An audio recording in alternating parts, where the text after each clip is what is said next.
Bab 053.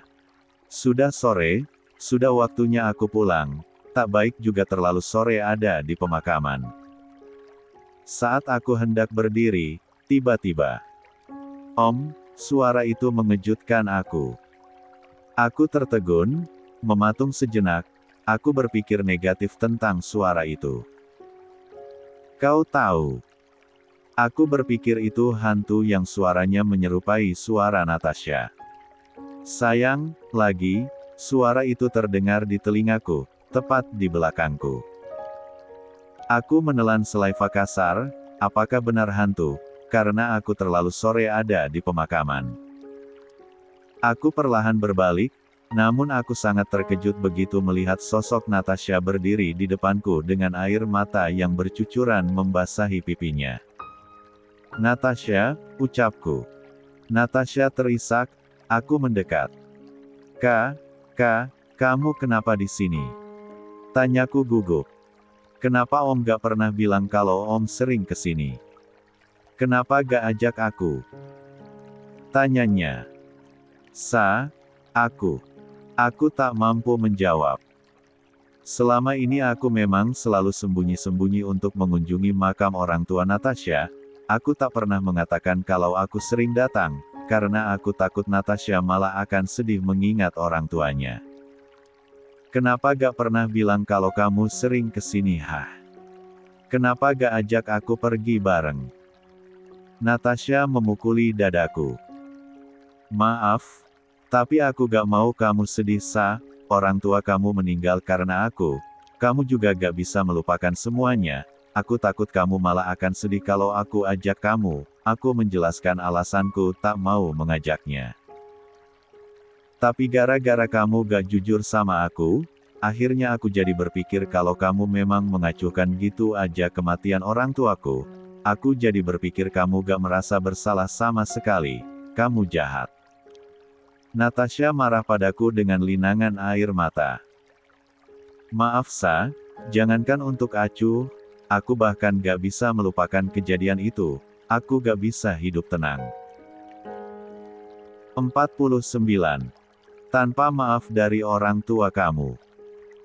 Aku hidup dalam penyesalan dan rasa bersalah yang gak berkesudahan, makanya aku selalu datang kemari setiap bulan sekali, karena aku ingin terus meminta maaf meski aku tahu permintaan maafku sia-sia. Aku akhirnya mengungkapkannya juga pada Natasha. Aku gak pernah bisa tenang aku pembunuh. Sampai mati pun rasa bersalah ini gak akan pernah hilang, tambahku. Aku tak kuasa menahan tangis, aku menangis di depannya. Aku berjongkok dan memohon maaf pada Natasha disaksikan oleh makam kedua orang tuanya dan makam lainnya. Tolong maafkan aku, maafkan dosaku yang telah membuat orang tua kamu meninggal, maafkan aku aku sangat terpukul, rasa bersalah ini selalu menghantuiku, maafkan aku tolong, aku memohon maaf pada Natasha dengan bersimpuh padanya.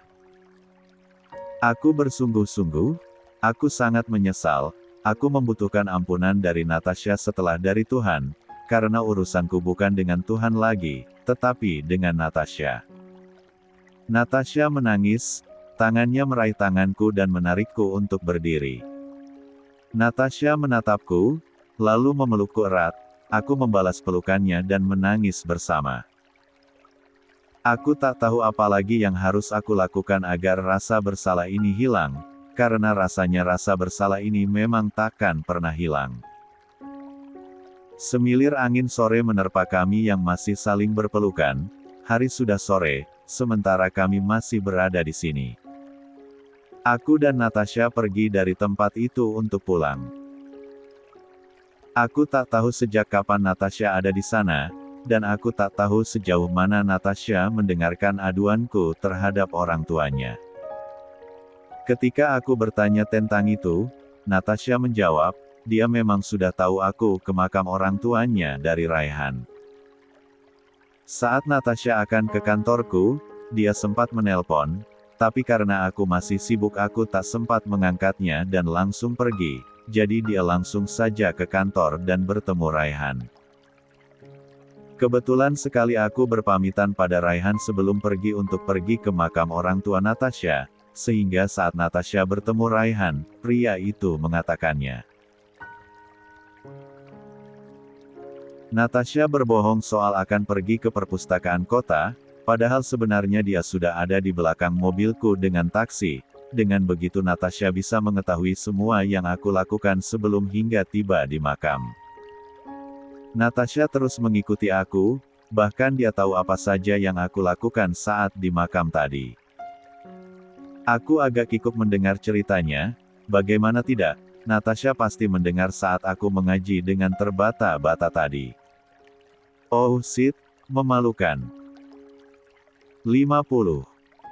Aku duduk bersandar di sofa, aku baru saja pulang dari kantor, rasa lelah kini menghampiriku, aku merasa lemas, bahkan malas sekali meski hanya untuk membuka dasi atau jasku.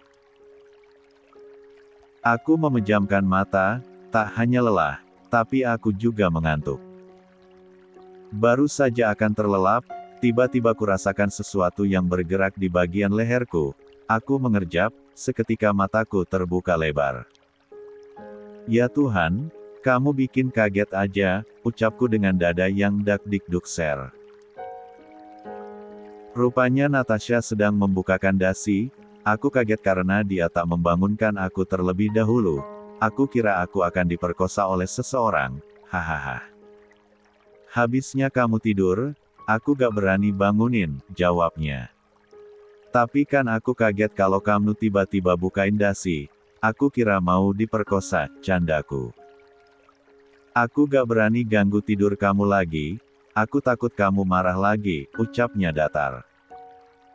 Aku tertegun, Natasha sepertinya belum melupakan kejadian saat itu, di mana aku marah hingga melempar bantal karena dia mengganggu tidurku. Natasha tak berkata lagi, dia sibuk membukakan dasi hingga sepatuku. Mandi dulu Gi, nanti baru tidur lagi, supaya tidurnya nyenyak, titahnya. Natasha hendak pergi, aku segera berdiri dan menahannya. Kamu masih marah? Tanyaku. Enggak, kalau aku marah aku pasti diamkan kamu, jawabnya. Maaf sekali lagi buat masalah waktu itu, please jangan gini, aku mau kamu manja lagi. Aku ngerasa bersalah banget kalau kamunya kayak gini, aku ingin dia bermanja lagi seperti dulu. Aku udah dewasa, aku gak boleh manja lagi. Kamu bilang kamu muak kalau aku terus bersikap kekanak-kanakan, kan? Makanya aku lagi berusaha untuk berubah jadi lebih dewasa lagi, Natasha menyunggingkan senyum. Tidak, bukan ini yang aku inginkan. Hanya karena aku marah dan mengatakan muak akan sikap kekanak-kanakan Natasha, bukan berarti aku ingin dia benar-benar berubah menjadi seperti ini. Aku lebih suka Natasha yang manja yang selalu merengek saat meminta sesuatu. Natasha berlalu dari hadapanku dengan membawa tas kerja serta dasi dan jasku ke kamar. Tentu saja aku hanya mematung. Aku merasa serba salah lagi. Perubahan sikap Natasha tak pernah sungguh-sungguh aku inginkan, dia menjadi sangat berbeda. Ya, lebih tepatnya Natasha menjadi lebih dewasa, namun aku tak menyukai itu, aku lebih suka dia yang manja. Sayang, kok malah bengong sih, ayo cepat mandi, makanannya keburu dingin loh.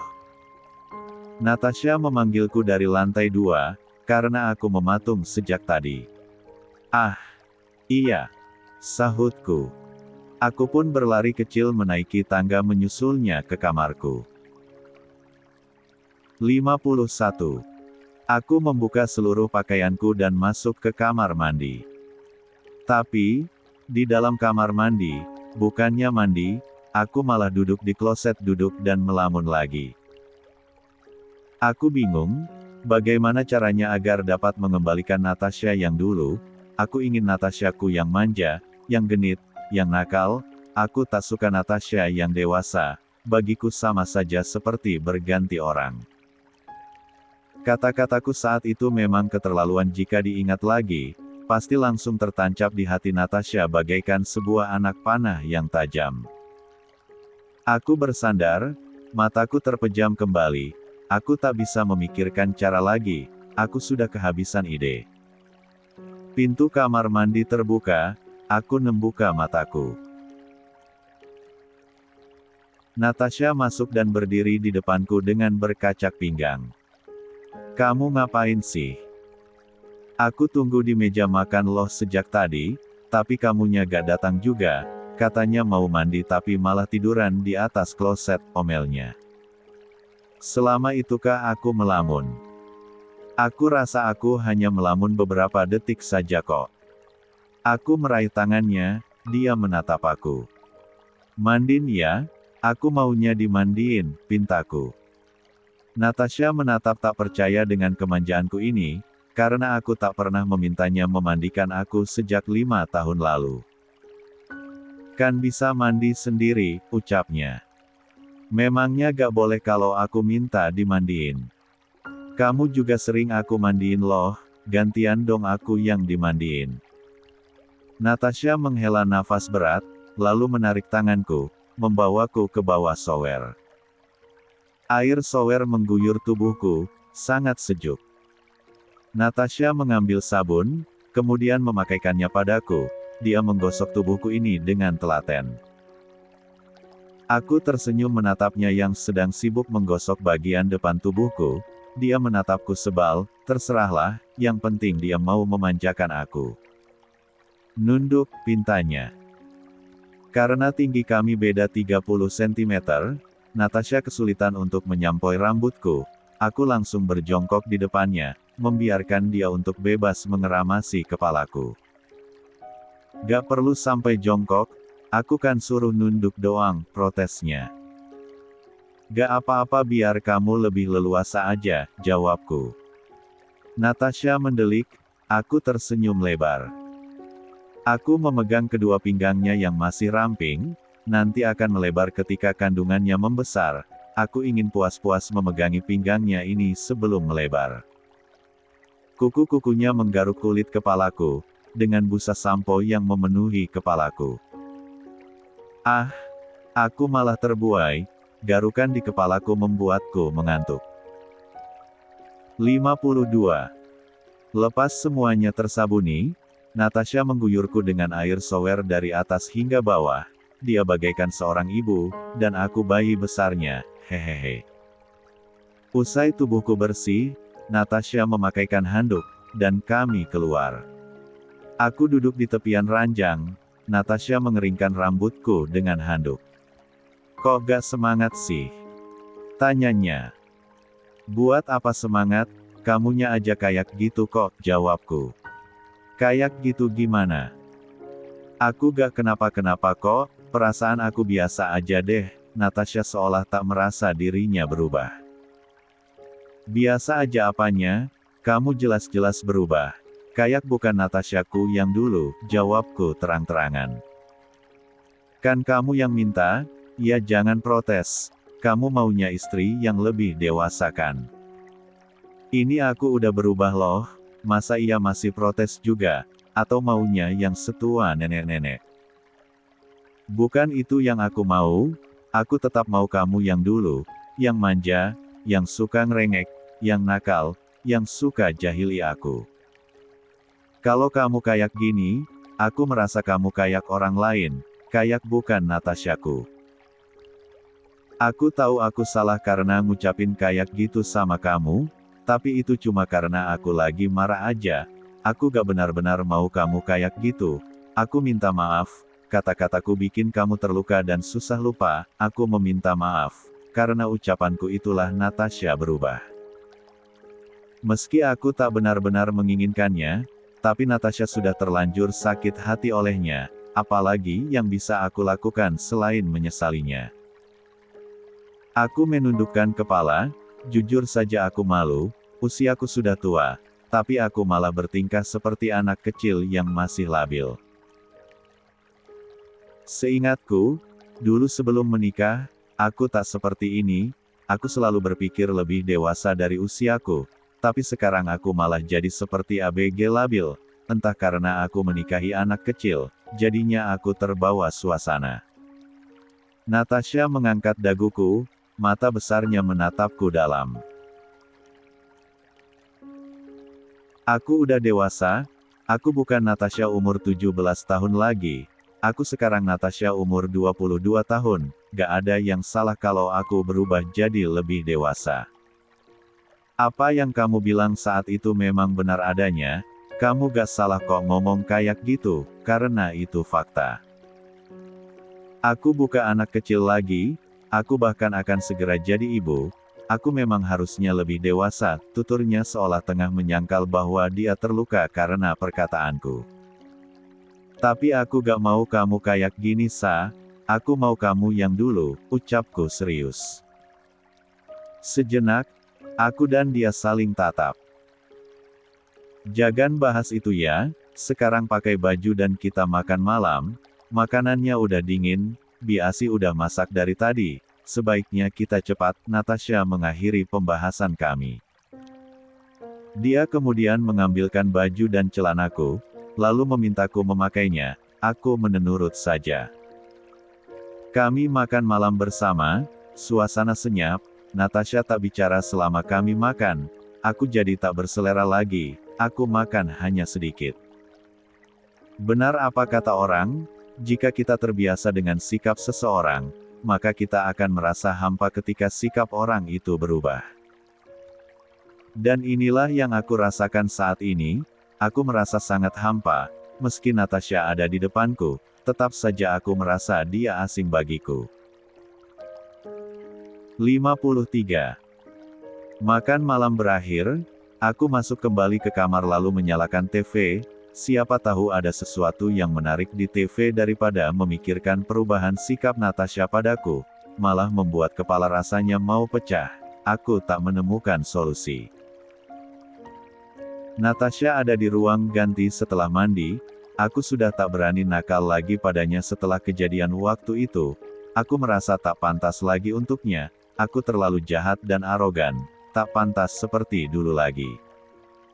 Kau tahu, sudah 2 minggu sejak sebelum masalah dengan Natasha terjadi, aku tak mendapatkan jatah nafkah batinku.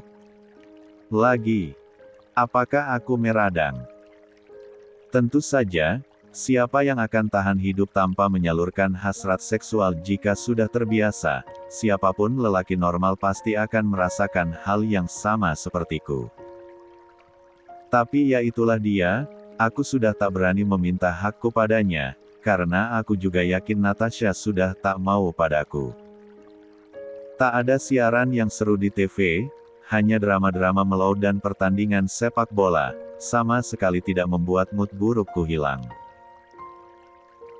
Aku meletakkan remote control di atas nakas, mungkin akan lebih baik kalau aku tidur saja, toh tak ada yang bisa aku lakukan untuk menghilangkan bosan. Aku masuk ke dalam selimut bersiap untuk tidur. Udah mau tidur? Suara Natasha bertanya padaku dari arah ruang ganti. Aku menoleh. Aku ternganga saat melihat istriku tampil sangat seksi, dia memakai set lingerie berwarna pink yang sangat transparan, memperlihatkan kemolekan tubuhnya, bahkan celana dalam G-stringnya nampak jelas dari balik kain tipis itu. Aku menelan saliva dengan susah payah, mataku tak bisa berpaling darinya, Natasha memberikan pemandangan indah padaku. Dia berjalan mendekat dengan sangat anggun, bibirnya tersenyum manis. Aku jadi kikuk dibuatnya, dia tampak sangat menggoda, Junior juga sepertinya terbangun dari tidur panjangnya. Bagaimana tidak? Natasha sungguh membuatku liurku hampir menetes saking menggiurkannya. Dia sangat seksi, postur tubuhnya yang mungil itu malah membuatnya semakin imut dan menggemaskan.